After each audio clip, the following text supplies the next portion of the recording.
जिस ट्रक में हम निकले थे ना, वहाँ पर मुसलमान आए थे पकड़ने के लिए। ड्राइवर सरदार था, उस बेचारे ने हमें बचा लिया। उसने बोला कि इतनी बुरी हालत कहने की बात नहीं थी। जब हमने अपने आंखों से लोगों को मार कर अखरोट के पेड़ के नीचे उल्टा कर रखते थे। इतने साल हो गए रिलीफ बढ़ा, आज तक एक पैसा भी नहीं रिलीफ को कुछ नहीं बढ़ाया।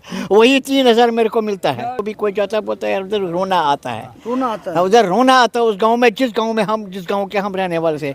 10 सालों बाद जम्मू और कश्मीर में चुनाव होने वाले हैं और बता दें कि अभी हम जक्ती में मौजूद हैं। यहाँ पर तमाम लोग जो हैं वो कश्मीरी पंडित है, वहाँ से यहाँ पर आए हुए हैं। जानने की कोशिश करते हैं कि इस बार ये क्या सोच रहे हैं, क्या कुछ विचारधारा है और किसकी तरफ वोट करने वाले हैं। आइए डायरेक्ट जुड़ते हैं और बात करने की कोशिश करते हैं।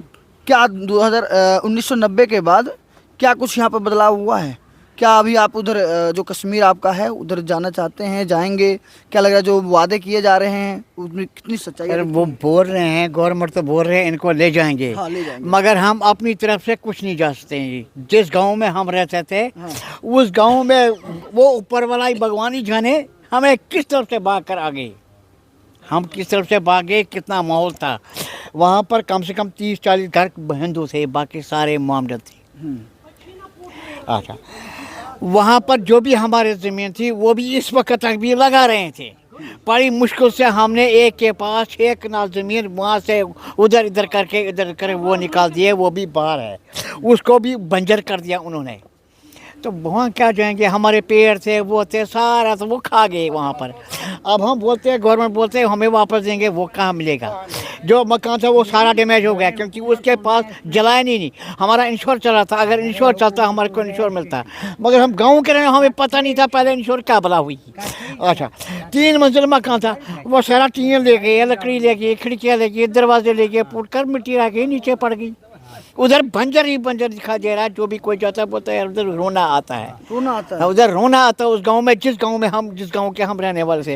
ये सही है, डिस्ट्रिक्ट बारामूला के मैं था। मेरे को भी पता नहीं है कौन किसको मैं वोट डालूंगा। कम से कम हम भी सोचा अगर चलो कोई नहीं सही, मोदी का ही कोई बंदा उठे हम उसको वोट, मगर ये पता नहीं था किसको वोट डालेंगे। डिस्ट्रिक्ट बारामूला में कौन सा उड़ गया जो बीजेपी की तरफ से जिसके हम वोट डालेंगे। हम ये भी परेशान हैं, हम भी सोचते क्या करेंगे, क्या फ़ायदा है। इतने साल हो गए रिलीफ बढ़ा, आज तक एक पैसा भी नहीं रिलीफ को कुछ नहीं बढ़ाया। वही 3,000 मेरे को मिलता है। थायराइड दवाई पहले 4 दवाई मैं सुबह खाता हूँ, थायराइड, प्रेशर, शुगर। अच्छा, उसके बाद हार्ट की प्रॉब्लम, कोलेस्ट्रॉल है, वो दवाई में 3,000 में मेरे को क्या कितना गुजारा निकलेगा। बूढ़ा आदमी हूँ, 71 साल का हूँ मैं इस वक्त। किसके पास जाओ? जिसके पास बोलता तू बूढ़ा क्या करेगा, कौन सा काम करेगा। सही बात। मैं मजबूर हूँ, क्या करूँगा, बेकार हूँ, घर में अकेला हूँ, इधर बैठा हूँ। 3,000 में गुजारा कर रहा हूँ, उसमें भी कितना मेरे को कर्जा चढ़ रहा है। तो 3,000 में क्या गुजारा हो जाएगा। ये जो कमरे हैं ना, अगर हमारे कमरे में अंदर आओगे ना, ये बाहर की तरफ रंग दिख रहे हैं ना, अगर अंदर जाओ कमरे में, मैं दिखाऊंगा मेरे कमरे में जो हालत है अमरीका कमरे की। सारी दीवार की सारे जो रेता, सारा रेता नीचे उतर गया, खिड़कियाँ टूट गई है, वो भी टूट गया। कोई नहीं, ये मनमोहन की सिंह की मेहरबानी की वजह से हमारे को ये झोपड़ी मिल गई थी।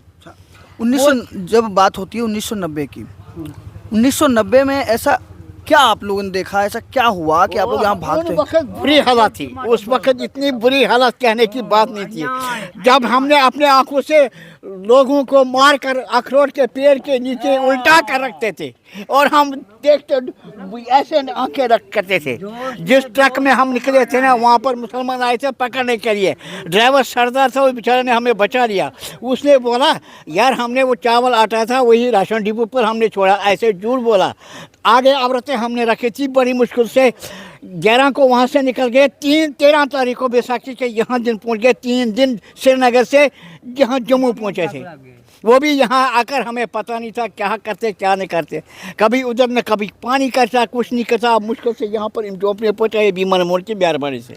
अभी हम कश्मीर में थे, वहाँ के लोगों से जब हमने बातें की तो वहाँ के लोग भाईचारा का बड़ा बात करते थे कि कश्मीरी पंडित तो हमारे भाई हैं। मैं हमारे गांव का मैं एड्रेस दे दूंगा, आप उधर जाओ, हमारे गांव में जाओ। जैसे जो मेरा गांव है उस गांव में जाओ, आप उधर देखो उधर का माहौल कैसा है। अब आपको खुद ही पता लगेगा वहाँ का माहौल कैसा है। एक आदमी को मैंने बोला था, आया था अखरोट बेचने के लिए, सर्दी में आता है इधर अखरोट। मैंने बोला हमारे पेड़ों के अखरोट के बेचते हो, कम से कम 150-100 रुपये अखरोट हमारे को शिवरात्रि के लिए देने लाना था। बोलता यार तू आ जा, मैं आपके अखरोट के पेड़ ही वहाँ छोड़ूंगा। अच्छा, ये हमारी बाड़ी थी जिसमें सब्जी बनाते हैं, ये वो लगाते हैं, इस वक्त खाते हैं। किसको किसको मैं बताऊं, किसके पास जाऊंगा? ये हमारा खाया उन्होंने, ना वो पैसे देता, ना कुछ देता, सारा खत्म कर। थोड़ा सा दर्शक भी जानना चाहेंगे, हम भी जानना चाहते हैं, हम चाहते हैं पूरा देश जाने कि 1990 में चीज़ें हुई थी, क्या हुआ था, किस तरह से जुल्म हुआ था, किस तरह से आतंकवादियों ने वहाँ के लोगों ने आप पे हमला कर दिया था? मेरे हमसाया एक बंदा था, उसका नाम था रफीक डार, मेरे साथ पढ़ता था स्कूल में, वही उसकी में हम शाम के 7:30 बजे खाना खा रहे थे घर में। मेरी माँ जिंदा थी, बाप जिंदा था, हम इकट्ठे बैठे थे। जब बैठे थे उसकी माँ आ गई, उस रफीक डार की सास आ गई हमारे घर में। उसने सलाम किया, हमने भी सलाम। मेरे बाप को बोला यार मैं मर रही हूँ। मैंने बोला तुम क्या बात है? बोलता मेरा जवाई गया है पाकिस्तान ट्रेनिंग करने के लिए, तो वो आएगी उधर से, क्योंकि उसको जिद था उसके साथ, वो आएगी मेरे को मारेगी। हमने बोला क्या बात करते हैं, हिंदुस्तान की इतनी आर्मी है, वो कहाँ जाएगा पाकिस्तान में? वो आया भी, बाद में वो मिलिटेंट भी बन गया, बहुत बड़ा बन गया था वहाँ पर, मगर उसका भाई आर्मी में था। उसने उसको पकड़वा था, जेल में भी था, कोल बुलवाल जेल में भी था वो। इस वक्त भी घूम रहा है, इस वक्त तारीख पर जा रहा है, वो मशहूर है वो। मगर शुक्र है अपने भाई ने उसको बचाया, नहीं तो कब का मर गया होता वो भी। आर्मी आई बाद में, मगर उतना रात के क्या क्या बोलते थे मस्जिद में, वो भगवान ही जानते क्या क्या बोल रहे थे हमारे गवर्नमेंट के बरखिलाफ क्या क्या बोलते थे। देखिए ये हमारे साथ बैठिए हमारे साथ वही कश्मीरी पंडित हैं जो आपने कश्मीरी फाइल जो मूवी देखा होगा, जिस तरह से दिखाया गया उसमें, ये वही पीड़ित और प्रताड़ित लोग हैं जिन्होंने कहीं अपने बेटी, कहीं माँ, कहीं बहू, हर किसी को खोया है। पर आज 10 सालों बाद फिर वोटिंग होने वाला है, उसके बाद भी ये वोट को बाइकआउट कर रहे हैं। कारण समझ लीजिए क्या है। अच्छा, कारण क्या है, बाइकआउट क्यों करना है? ये मेरे को पता नहीं है, बाइकआउट क्यों करना है, बाइकआउट पर मेरे को पता नहीं है। पता नहीं है आपको? पता नहीं है बाइकआउट क्यों करना है।